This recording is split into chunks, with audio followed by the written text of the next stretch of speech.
예. 지금 전교조가 입지가 탄탄하지는 않은 것 같습니다. 최근에 좀 줄어들고 있습니다. 많이 줄어들고 있고, 또 전교조 내에서도 또 새로운 어떤 기운이 많이 지금 나타나고 있더라고요. 제가 이제 저하고 같이 이제 근무했던 분들 중에서는 이제 교장 선생님도 하셨고, 예. 다 이제 그렇고 또 전부 정년을 하셨지만, 지금은 전교조 내에서도 상당히 다른 어떤 혁신적인 그런 운동도 많이 일어나고 있다고 그렇게 얘기를 하고 있어요. 근데 저는 그렇게 생각합니다. 정말 학생들한테는 정말 올바른 길을 갈 수 있는 그 길을 갈 수 있는 것을 갖다가 일러줘야 돼요.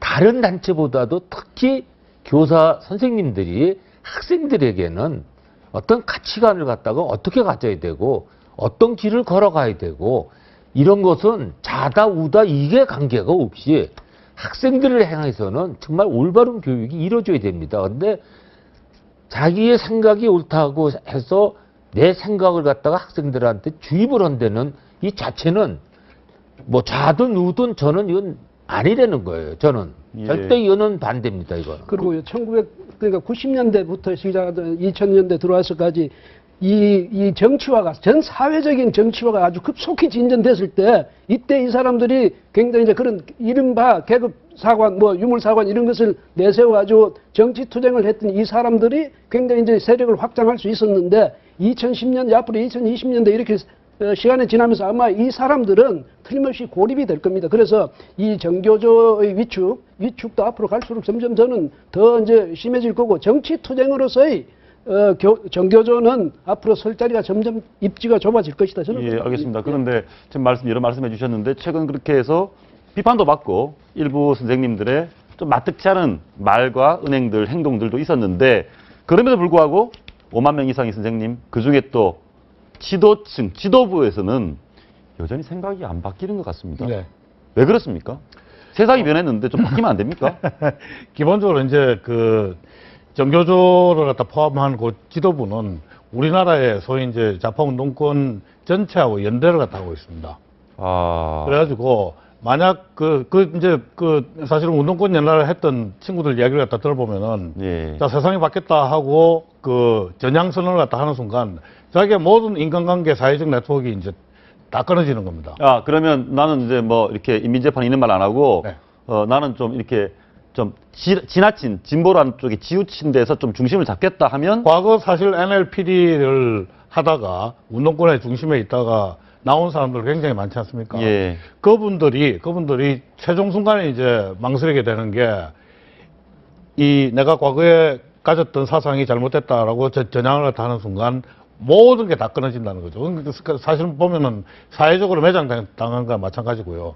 거기에 대해서는 아주 철저히 짓밟는 게 우리나라 좌파 세력들입니다. 그래서 저 뿌리가 사실은 굉장히 오래 가고 있는 그런 지경이다 저는 이렇게 평가를 하고 있습니다. 일종의 저는 이제 그런 걸 느끼는데 일종의 종교적인 그런 어떤 신념 체계를 가진 집단 같아요. 그래서 북한 공산당이 지금 그러고 있거든. 북한이 예. 북한 저게 뭐냐 사이비 신정 체제 아닙니까? 그런 식의 있는데 여하튼 우리도 보면 그런 좌파 운동을 하는 분들은 그 교의가 말이죠. 종교적 교의 비슷한 것 같아. 그래서 우리가 왜 자기가 종교를 믿다가 아무 강제가 없더라도 그 종교를 배교하는 것을 아주 본능적으로 이걸 두려워하거든요. 바로 그런 식의 그런 자기 신조. 또 왜 안 줄어드느냐를 갖다 말씀을 드리면은 정교조가 사실은 한때는 굉장히 커다란 교육 권력이었어요. 그래가지고 이 정교조라는 우산 밑에 들어가면은 정말 실력 없는 교사들 그리고 품행 나쁜 교사들이 그 우산 아래서 보호를 갖다 받습니다. 아. 정교조가 처음에 이제 우리 이 젊은 사범대 졸업생들이 교사 임용이 되면은 거기에 이제 노동조합이 가가지고 교육을 갖다 해요. 예. 입회 신청을 갖다 받는데 지금도 그럴지 모르지만 과거에 이렇게 이야기를 했답니다. 정교조는 조폭과 비슷하다. 조폭이요? 예. 조직폭력배랑 비슷하다. 실제로 그 학생들 앞에서, 그러니까 신규 임명된 새내기 교사 앞에서 왜요? 정교조에 들어가 그러면서 자, 한 달에 2만 원씩만 내면은 그리고 정교조라는 타이틀만 달면은 교장도 너무 무시 못하고 그리고 교육청에도 너무 무시 못한다. 그래서 이 정교조는 커다란 권력을 교육 내에서는 굉장히 커다란 권력이 되어 있습니다. 그 권력에 들어가게 되면 일종의 기득권을 갖다 누리게 되는 거죠. 알겠습니다. 마지막으로 우리 하 선생님이 실제로 네. 고등학교 선생님 하셨으니까 그리고 또 전교조 내에 새로운 움직임도 있다고 하니까 여전히 이 문제가 있는 이런 측면들이 있는데 우리나라 평범한 국민들이 어떤 시각을 보내고 어떻게 하면 좀 나아질까요? 결국은 정교조가 그 한때 굉장히 활성화돼 있었을 때는 그때는 또 국민들 가운데서도 정교조를 지지하는 성향이 굉장히 많았었죠.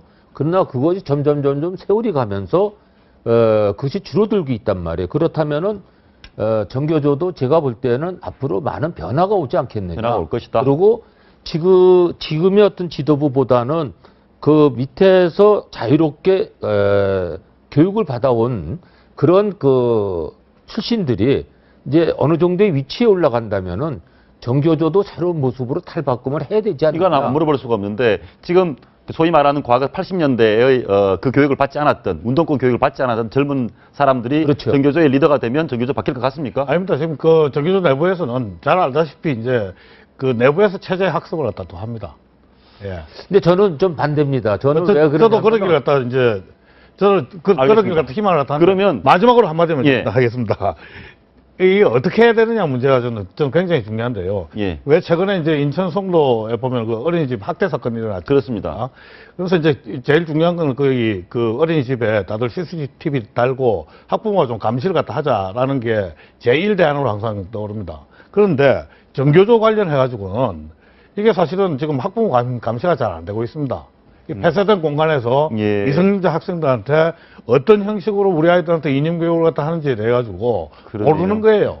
저는 이게 저는 우리 학생들에 대한 정신적인 학대라고 생각을 하거든요. 그래서 학부모들이 우리 아이들의 교육 활동에 대해 가지고 제대로 감시하고 모니터링하는 게 좀 필요하다고 생각합니다. 알겠습니다.